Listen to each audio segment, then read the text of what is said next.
अस्सलाम वालेकुम दोस्तों, कैसे हो? उम्मीद करता हूँ आप सब खैरियत से होंगे। तो दोस्तों, अहम खबर से आपको आगाह करते हैं। वज़ीर आज़म इमरान खान ने शादी करने का फैसला कर लिया है। इस वीडियो में मैं आपको सारी डिटेल बताऊंगा कि वज़ीर आज़म इमरान खान ने शादी का फ़ैसला क्यों और किस लिए किया है। उससे पहले अगर आपने हमारा YouTube चैनल डेली नॉलेज को सब्सक्राइब नहीं किया तो जल्दी से सब्सक्राइब करें और बेल आइकन को ज़रूर प्रेस करें। वज़ीर आज़म इमरान खान की कुछ मंगनी की फ़ोटो आपके साथ शेयर करते हैं और आपको बताते हैं कि किस तरह वज़ीर आज़म इमरान खान ने शादी का फ़ैसला किया है।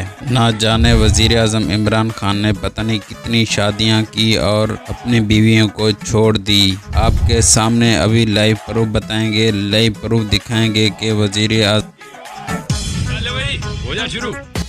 इमरान खान ने शादी करने का फैसला सुना दिया है। वज़ीर आज़म इमरान खान ने एक कज़न की शादी पर गए तो वहां पर एक लड़की उसको पसंद आ गई जिसका नाम है नुसरत अंजुम। तो वो लड़की इसको पसंद आ गई तो वज़ीर आज़म इमरान खान ने कहा कि मैं भी बहुत ही जल्द शादी करने जा रहा हूँ। वीडियो अच्छी लगे तो वीडियो को लाइक करना, चैनल को ज़रूर सब्सक्राइब करना। इसी तरह की डेली इन्फॉर्मेशन हासिल करने के लिए डेली नॉलेज को सब्सक्राइब करें। Thanks for watching. अल्लाह हाफ़िज़।